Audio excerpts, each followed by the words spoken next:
போட்டு உட்கார வச்சு தானே சார் விஜய், அவ்வளோதானே சார் விஜயனுடைய இடம். அந்த வயிற்றுல என்ன தேவை, நாங்கள் அதிமுக அது பண்ணிட்டோம் அது பண்ணிட்டோம். ஒரு செங்கோட்டையன் அது கட்சி தாவலை, ஒரு கட்சியிலேருந்து வெளியில் அனுப்புனதுக்கப்புறம் போய் சேர்ந்தார், அவ்வளோதான். அதை மட்டும் பண்ணிக்கிட்டு அப்புறம் அந்த ஸ்ரீதர்னு பழைய எம்எல்ஏ 90s எம்எல்ஏ இருந்திருக்காரு நினைக்கிறேன் சார், அவர் ஒருத்தர் வச்சுருக்காங்க அதிமுக. இந்த 2 பேர் தான் தாங்க வச்சுருக்காங்க. வச்சுக்கிட்டு இவனை வரது சரி.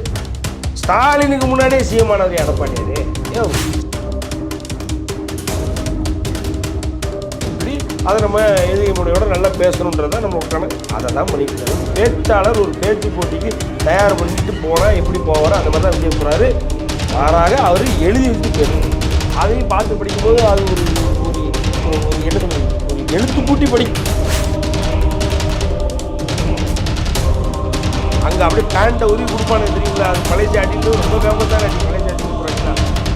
அதனால் என்ன பண்ணு, நீ ஒரு டிஷர்ட்டை போட்டு வந்தாலும் TVK இந்த 3ல் ஒரு வார்த்தை கூட இல்லை. இதுதான் ரெக்கமெண்ட் சார் நாளைக்கு, இது ஒரு ரெக்கமெண்ட். அதே நேரத்தில் கொடி அந்த கலரில் எதையும் ஒன்று போட்டு.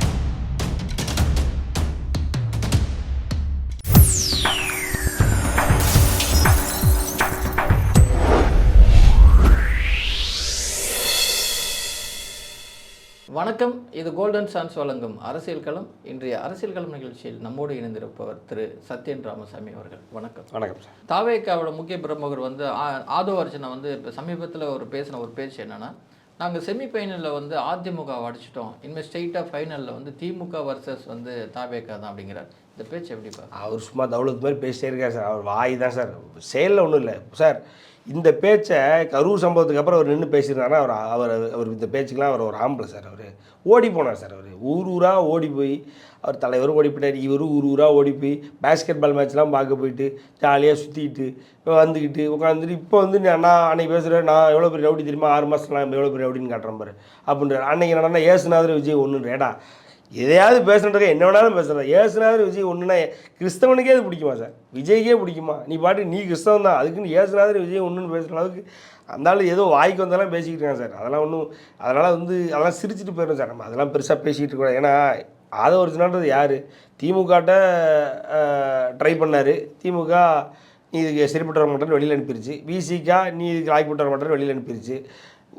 அந்த ஒரு ஒரு என்ன சொல்கிறது, பணம் இருக்குது. இப்போவும் பார்த்திங்க அப்படின்னா ஆஸ் வி ஸ்பீக் இப்போ சார் டெய்சி மார்ட்டின் அப்படின்னு சொல்லி மார்ட்டினோடைய பொண்ணு, அந்த பொண்ணை தான் இவர் கல்யாணம் பண்ணியிருக்காரு ஆதவ அர்ஜுனா. அந்த டெய்சி மார்ட்டின் பேரில் இப்போ ஒரு லாட்ரி கம்பெனி ரிஜிஸ்டர் பண்ணியிருக்காங்க. தமிழ்நாட்டில் லாட்ரி அலௌடு கிடையாது கரெக்டாக. ஸோ ஆன்லைன் லாட்ரி நிறுவனத்தை வெஸ்ட் பெங்காலில் போயிட்டு இந்த அம்மா பேரில் ரிஜிஸ்டர் பண்ணி இப்போவும் ஆன்லைன் லாட்ரி நடத்துறதுக்கான வேலைகளை பார்த்துக்கிட்டு இருக்காரு. யாருன்னா டெய்சி மார்ட்டின், அவருடைய கணவரான ஆதவ அர்ஜுனா அவர்கள். இப்படி ஒருவரை நீ அரசியல் கட்சியினுடைய ஒரு முக்கிய பிரமுகராக வச்சுக்கிட்டு நீ கட்சி நடத்திட்டு இருந்தால் நீ என்ன விஜய்? இந்த விஜய் உயிரான வந்தா என்ன, உயிர் இல்லாமல் வந்தா என்ன, எப்படி வந்தா என்ன, எவனுக்கு அப்படின்ற மாதிரி ஒரு கேள்வி வருமா வராதா? நீங்கள் சார் இவர் இல்லை சார், அந்த கட்சியில் எல்லாவனுமே பல கட்சியில் தேவையில்லை, நீ செல்லுபடி ஆக மாட்டேன், நீ செல்லா காசுன்னு இருக்காங்க. நிர்மல்குமார் எடுத்துக்கோங்க, பாஜக, அதிமுக, இப்போ இங்கே வந்திருக்காரு ரைட்டுங்களா. செங்கோட்டையன் திமுக, அதிமுக கழிச்சது இங்கே வந்திருக்கு. அதே செங்கோட்டையன் இல்லை சார், திமுகலேருந்து இவர் கூட பிரிஞ்சு வந்தவர் தான், எம்ஜிஆர் கூட பிரிஞ்சு வந்தவர் தானே சார் ஆட்டோமேட்டிக்காக. ஸோ அதனால் சொல்கிறேன். அதே மாதிரி நீங்கள் பார்த்தீங்க அப்படின்னா அவர் அது இந்த ராஜ்மோகன் எடுத்துக்கோங்க, ராஜ்மோகனும் அப்படி தான். தளபதி ஸ்டாலின் வந்தார்னா அவருக்கான உயிரே கொடுப்பேன்னு இப்படி தான் மேடையில். இப்போ நேற்று கூட அவர் மேலே அவர் அவதூறாக அது உண்மையானு தெரியல சார். நான் உண்மையாகிறதுக்கு முன்னாடி நான் உண்மைன்னு சொல்லக்கூடாது இல்லையா. எந்த மேடையில் யாரையும் ஏற விட மாட்டேறாரு, இவர் தான் மைக்கை பிடிச்சி நின்றுக்கிறாரு, எவனையும் உள்ள விட மாட்டேறாரு அப்படின்றாங்க. அதுதான் என்னென்னா சார், மைக்கே எங்கேயும் கொடுக்க முடியாது, போ வெளில போ அப்படின்னு பற்றி விட்டாங்க திமுகலேருந்து. திமுகவில் பேசுறதுக்கு 500 பேர் இருக்கான், இந்த ஆள் மட்டும் நம்பியிருக்க போகிறாங்க, அதனால் வெளில. அப்போ அப்படி பற்றி விட்ட முறை வச்சு கட்சி நடத்திக்கிட்டு இருக்காங்க. அப்புறம் என்ன பண்ண முடியும், நீங்கள் ஒன்றும் பண்ண முடியாது. அதே நேரத்தில் இந்த 80களில் 90களில் எம்எல்ஏ ஒரு தடவை ஆயிருப்பாங்க தெரியுமா, அவங்க பூரா கட்சியில் சேர்ந்துருக்காங்க. இப்படி ஆகாவளியில் பூரா கட்சியில் வச்சுக்கிட்டு இவர் தேவையே இல்லைன்ற ஒரு பூரா சார். புஷியானந்த் எடுத்துக்கோங்க சார். புஷியானந்த் என்ன, கண்ணன் ஒருத்தர் அங்கே பார்க்கணுன்னு நினைக்கிறேன், பாண்டிச்சேரியில் அவர் ஒரு கட்சி தனி கட்சி ஆரம்பித்தார். காங்கிரஸ்லேருந்து வெளில அவர் ஒரு தனி கட்சி ஆரம்பிக்கிறார். காங்கிரஸில் இருந்தார் புஷியானந்த், அப்புறம் அந்த கட்சியில் போனார். அதில் ஒரு 2500 ஓட்டில் புஷின்னு ஒரு தொகுதியில், அந்த தொகுதியே இப்போ கிடையாது, அந்த தொகுதியை மறிச்சு பண்ணிட்டாங்க எம்பளமில். அந்த தொகுதியில் நின்று ஜெயிச்சு இப்போ மறுபடியும் இந்த கட்சிக்கு வந்திருக்காரு. இப்போ நாளைக்கு எந்த கட்சிக்குனாலும் அவர் போவார். இப்படிப்பட்ட ஆளுகளை வச்சுட்டு நம்ம எப்படி இது பண்ண முடியும்? ஒன்றும் பண்ண முடியாது. அதில் ஒரு கலுசடை தான் அந்த ஆதவ அர்ஜுனா. அதிமுகவை பற்றி பேசுகிறதுக்குலாம் அது இவங்களுக்கும் சரி, இவங்க அண்ணனுக்கே தகுதி கிடையாது. அண்ணனே கையை கட்டி நின்றவர் தானே சார். அதிமுகவில் அதாவது அதிமுகவினுடைய முதலமைச்சர் முன்னாடி கையை கட்டி முட்டி போட விட்டு என்ன சொல்கிறது அந்த பங்களா அம்மாவனுடைய அந்த பங்களாவில் வாட்ச்மேனுக்கு பக்கத்தில் சேரை போட்டு உட்கார வச்சு தானே சார் விஜய், அவ்வளோதானே சார் விஜயனுடைய இடம். அந்த வயிற்றுச்சல என்ன தேவை, நாங்கள் அதிமுக இது பண்ணிட்டோம் அது பண்ணிட்டோம் ஆச்சா ஒரு செங்கோட்டையன், அதுவும் கட்சி தாவலை, அவர் கட்சியிலேருந்து வெளியில் அனுப்புனதுக்கப்புறம் போய் சேர்ந்தார், அவ்வளோதான். அதை மட்டும் பண்ணிக்கிட்டு அப்புறம் அந்த ஸ்ரீதர்னு பழைய எம்எல்ஏ 90s எம்எல்ஏ இருந்திருக்காரு நினைக்கிறேன் சார், அவர் ஒருத்தர் வச்சுருக்காங்க அதிமுக. இந்த 2 பேர் தான் ஸ்ட்ராங்காக வச்சுருக்காங்க. வச்சுக்கிட்டு இவனுக்கு வரத்து சரி. ஸ்டாலினுக்கு முன்னாடியே சிஎம் ஆனவர் எடப்பாடியார். ஸ்டாலினுக்கு சிஎம் ஆகி கையெழுத்து போகிறதுக்கு முன்னாடியே கையெழுத்து போட்டவர் எடப்பாடியார் அவர். அப்படிப்பட்டவரை நீயும் நான் முடிச்சிருவேன், எனக்கு தெரியும், நாங்கள் எல்லாம் லெஃப்ட் ஹேண்டில் டீல் பண்ணிட்டோம், அங்கே எல்லாத்தையும் முடிச்சு அந்த இதுக்கப்புறம் காலி பண்ணிட்டோம் அப்படின்னா ஒன்றும் இல்லை, சிம்பிள் சார். 10லேருந்து 15 லட்சம் ஓட்டு விஜய் வாங்கிட்டாலே பெரிய கதை. 4% வாங்கிடுவார் பார்ப்போம், வாங்கிட்டாருன்னா போதும் சார். அதனால் நம்ம அவங்க பேசுகிறதெல்லாம் பெருசாக நம்ம எடுத்துக்கிட்டு வச்சுக்கிட்டு பாருங்கள். நாளைக்கு மலேசியா போகிறானுங்க, மலேசியாவில் போய் கப் சிப்னு இருக்கணும், சத்தம்லாம் ஒழுங்காக வந்துட்டு போனால் போ. இல்லைன்னா ஒன்றும் இல்லை, அங்கெல்லாம் என்ன தெரியுமா அந்த மாதிரி பேசிக்கலாம் இருக்க மாட்டாங்க. நீ பாட்டுக்கு என்ன தேவை பண்ணிவிட்டு நீ எப்படி பொத்துனாப்பில் நீ வண்டி ஏறி நீ கரூர்லேருந்து போன மாதிரி அப்படிலாம் போக முடியாது. அங்கே அப்படியே பேண்ட்டை உருவி கொடுப்பானுங்க தெரியுமில்ல. அது மலேசியா அடின்றது ரொம்ப ஃபேமஸான அடி, மலேசியா சிங்கப்பூர் அடிலாம். அதனால் என்ன பண்ணு, நீ ஒரு டிஷர்ட்டை போட்டு வந்தாலும் VK இந்த 3ல் ஒரு வார்த்தை கூட அதில் இருக்கக்கூடாது. இதுதான் ரெக்கமெண்ட் சார் நாளைக்கு, இது ஒரு ரெக்கமெண்ட். அதே நேரத்தில் கொடி அந்த கலரில் எதையும் ஒன்றும் போட்டு போயிடாத, போட்டு போனால் அவ்வளோதான், சட்னி தான். நீ எத்தனை ஆயிரம் கொடுத்துட்டு போனாலும் அவ்வளோதான், கிடையாது. இவருக்கே கிட்டத்தட்ட நீ அங்கே போனியா, போன அந்த குட்டி கதை சொல்கிறேன், அது சொல்கிறேன், நான் ராஜா, நான் அரசன், நான் அரசியல், அவ்வளோதான். அதாவது அவன் ரொம்ப தெளிவாக சொல்லிட்டான். மலேசியாக்காரெல்லாம் சொல்லுவான், சொன்னானா முடிஞ்சுது, செஞ்சுருவான். அதனால் இவங்க போய் வாழை சுருட்டிட்டு உட்காந்து பேசிட்டு வரணும். இதுக்கு இந்த அளவுக்கு தான் இவருக்கு மரியாதை இருக்குது அந்த ஊரில். நான் ஒரு இதுக்காக சொல்கிறேன் சார், என்னென்னா அந்த மலேசியாவினுடைய பிரதமரும் அந்த மலேசியாவினுடைய பல தூதர்களும் சூப்பர் ஸ்டார் ரஜினிகாந்த், இவர் ஜெயிச்சிட்டாருன்னு சொல்கிறாங்களே, சூப்பர் ஸ்டார் ரஜினிகாந்த் போயஸ் கார்டனில் போய் உட்காந்து பார்ப்பாங்க சார். கபாலின்னு ஒரு படம் வந்து சார், இந்த தரம் நான் சொல்கிறேன், கபாலின்னு ஒரு படம் வந்து, அந்த படத்தை பார்க்கணுன்றதுக்காண்டி நான் மலேசியாவில் பார்க்குறது எனக்கு பிரச்சனை இல்லை, நான் சென்னையில் போய் பார்க்கணுன்னு சென்னையில் போய் மலேசியாவினுடைய பிரதமருக்கு தனி ஸ்க்ரீனிங் எங்கே சூப்பர் ஸ்டார் ரஜினிகாந்த் வீட்டில் வச்சு நடந்தது. அது மரியாதை. நீ அங்கே போ, நீ என்ன வேணாலும் பண்ணிக்க, ஆனால் கட்சி அது இது ஏதாவது வாயை துறந்த அப்படின்னா வாயை திருச்சிடுவேன் அப்படின்னு சொல்லி அங்கே சொல்லிட்டானுங்க. இப்படி ஒரு கேவலப்பட்டு இப்படி ஒரு அங்கே போய் ஃபங்க்ஷன் நடத்தலாம் என்ன, நீங்கள் எல்லாம் பேசுகிறாமா, உங்களுக்குலாம் பேச தைரியம் இருக்கா? அவ்வளோ தைரியம் பண்ணணும். நீ அங்கே போய் ஒரு ரவுடிசத்தை காட்டு, நீ ரவுடிசத்தை காட்ட வேண்டியது, நீ தான் பெரிய ரவுடி. 6 மாதத்துலேருந்து நான் பண்ணுற ரவுடிஸெல்லாம் யாராலையும் நிறுத்த முடியாது, நீ கலந்து இதை பண்ணு, அவ்வளோதான். அதனால் அவரெல்லாம் நம்ம பெருசாக பேசிக்கிட்டு அவருக்காக டைம் வேஸ்ட் பண்ணுறது இப்போ நம்ம வேஸ்ட் பண்ணதே ரொம்ப நம்மளோட ப்ரீஷியஸ் டைமே வேஸ்ட் பண்ணுறோம் சார், அவ்வளோதான் சார். அதனால் விட்டுருங்க சார், அவங்களாம் அப்படியே போட்டோம். ஏன்னா 53 ஆண்டு அதிமுகவுடைய வரலாறு, கிட்டத்தட்ட 75 ஆண்டுகள் திமுகவுக்கு ஒரு வரலாறு இருக்குது.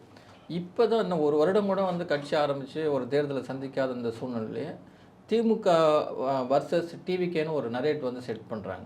ஆனால் அதிமுக வர்சஸ் திமுகங்கிறது தான் களத்தில் இருக்குது. ஒருவேளை தாவேக்காவுக்கு அரசியல் களம் தெரியலையா, இல்லை நிலவரம் தெரியல சார்? அவங்களுக்கு அரசியலுடைய ஆவே தெரியல சார், ஆவண்ணாவே தெரியல, சரிங்களா? நான் ஒன்று சொல்கிறேன் சார், அவங்க ஆளாளுக்கு ஒன்று செட் பண்ணுறாங்களே, நான் செட் பண்ணுறேன். NTK versus TVK sir. நான் உறுதியாக நம்புகிறேன், அண்ணன் சீமானுடைய முக்கால்வாசி ஓட்டு, நான் தானே அண்ணன்லாம் சொல்ல மாட்டேன், முக்கால்வாசி ஓட்டு இந்த ஆளுக்கு தான் போகுது, யார் விஜய்க்கு தான் போகுது. பல இடங்கள் நான் தப்பாக எடுத்துக்காங்க, பல இடங்களில் பேசுவாங்க தெரியுமா, ஒரு நல்ல அப்பனுக்கு ஆத்தாளுக்கும் பிறந்தவங்க தான் பேசுவாங்க தெரியுமா, அது ஏதோ வழக்காடு மொழி மாதிரி பேசி அதை ரொம்ப இதாகிட்டானு. நான் அதே தான் சொல்கிறேன், NTK சீமான் அவர்களுக்கு சொல்கிறேன், ஒரு நல்ல அப்பனுக்கு ஆத்தாளுக்கு நீ பிறந்திருந்தேன்னா விஜய் கட்சியோட 1% கூட வாங்கிரு, நீ நல்ல அப்பனுக்கு ஆத்தாளுக்கு பிறந்திருக்க. இல்லைனா ஒரு சைடு மீசை பாதி மீசையை மலிச்சிட்டு சுற்றுவியா? இது என்னுடைய கேள்வி. இது யாருக்கு? இவருக்கு.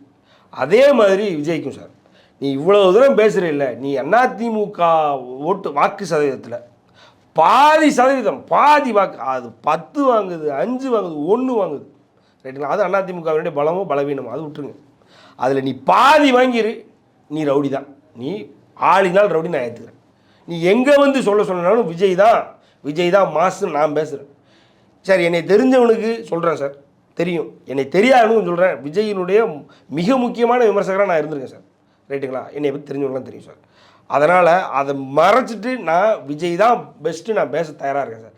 அதிமுக வாங்குகிற ஓட்டு சதவீதத்தில் பாதி வாங்கியிருப்போது, ரைட்டுங்களா? இதுதான் இவங்களுக்கு, வேறு இதுக்கு மேலே அதை மட்டும் பேச வேண்டாம் சார். நம்ம திரு நயினார் நாகேந்திரன் அவர்கிட்ட இன்றைக்கி ஒரு கேள்வி கேட்டாங்க. என்ன கேள்வினா, விஜய் தான் அடுத்த முதல்வர் அப்படிங்கிற செய்திக்கு வந்து அவருடைய என்ன பதில் சொல்லியிருக்காருன்னா, தம்பி விஜய் வந்து விட்டா வந்து இந்திய பிரதமர் கூட ஆவார், தொடர்ச்சியாக வந்து தொகுதி ஒரு 10 தொகுதி பேர் கேளுங்க முதல்ல அப்படின்றார். இந்த விமர்சனத்தை நீங்கள் எப்படி? உண்மைதானே சார். அவரு சார் திருநெல்வேலிக்காரரு. அவர்கிட்டலாம் போய் ஏதாவது கோக்குமாக்கா நீங்கள் கேட்டுட்டு சும்மா ஏதாவது அவர்கிட்டருந்து நீங்கள் பணிவான பண்பான அன்பான பதிலை மட்டும் எதிர்பார்த்தீங்கன்னா, ஐயா நயனார் நாகேந்திரன்லாம் வந்து அவரை பற்றி இந்த மக்களுக்கு ஃபுல்லாக தெரியாது. அவர் வந்து ஒரு அதிமுகவுடைய அமைச்சராக தெரியும். அம்மா அவருடைய ரொம்ப மிக அன்பிற்குரிய ஆசைக்குரிய ஒரு அமைச்சராக இருந்தார். ஒரு சில காரணங்களால் வேண்டான்னு சொல்லி கடைசியில் அம்மா தள்ளி வைக்க வேண்டிய ஒரு சூழ்நிலை இருந்துச்சு. ஆனால் அவருக்கு வந்து பல முகங்கள் இருக்குது சார். அவரோட அமைச்சர் முகம் மட்டும் தான் எல்லாத்துக்கும் தெரியும். யாரா இவர் திடீர்னு பாஜகவினுடைய தலைவராக இவர் எங்கேருந்து வராருன்னு எல்லாரும் பார்க்குறான்.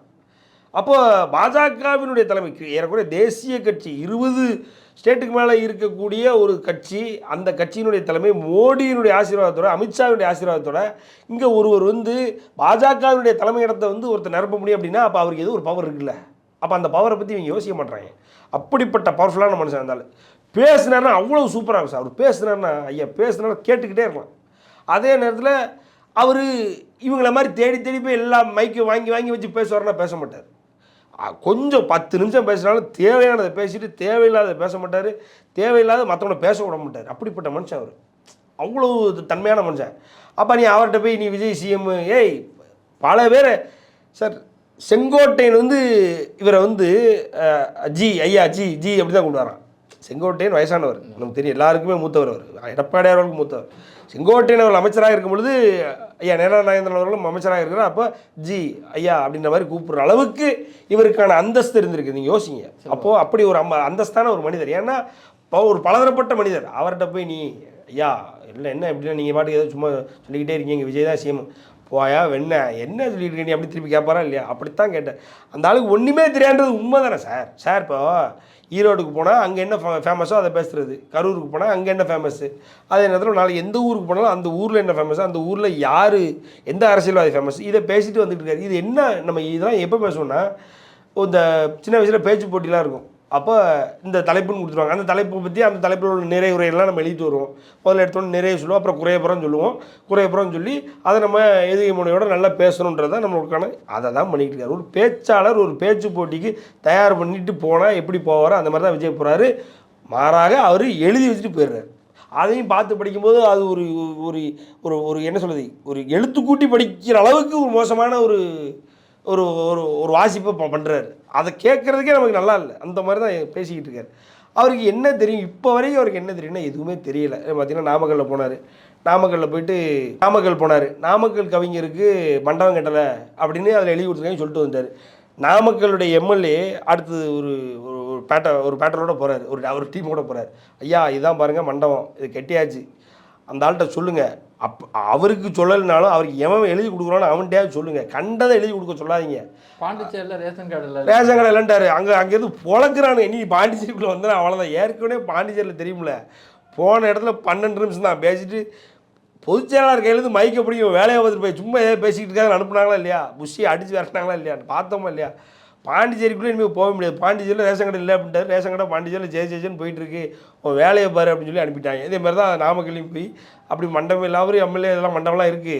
உன் ஜோலியை பார்த்துட்டு போ, உன் இஷ்டத்துக்கு எனத்தையாவது எழுதி கொடுக்குறான்னு நீ பாட்டு ஏதாவது பேசிக்கிட்டு இருக்காது அப்படின்னு சொல்லி. ஆக எழுதி கொடுக்குறது தப்பாக தான் எழுதி கொடுத்து பேசிக்கிட்டு இருக்காரு. அது ஐயா நயனார் நாகேந்திரனுக்கு தெரியும். நீ எழுதி கொடுக்குறதே தப்பாக தான் எழுதி கொடுக்குறாங்க, அதை நீ இன்னும் தப்பாக பேசிக்கிட்டு இருக்க, உனக்கு என்ன அரசியல் தெரிய போகணும்னு திருப்பி அதை அவர் கொஞ்சம் தன்மையாக பேசுகிறார். இன்னும் இறங்கி போனாலும் வேறு மாதிரி பேசுவார். அவர் அப்படிப்பட்ட ஆள். இன்றைய அரசியல் கேள்விகளுக்கு ரொம்ப விரிவாகவும் விளக்கமாகவும் பதில் சொல்வதற்கு ரொம்ப நன்றி.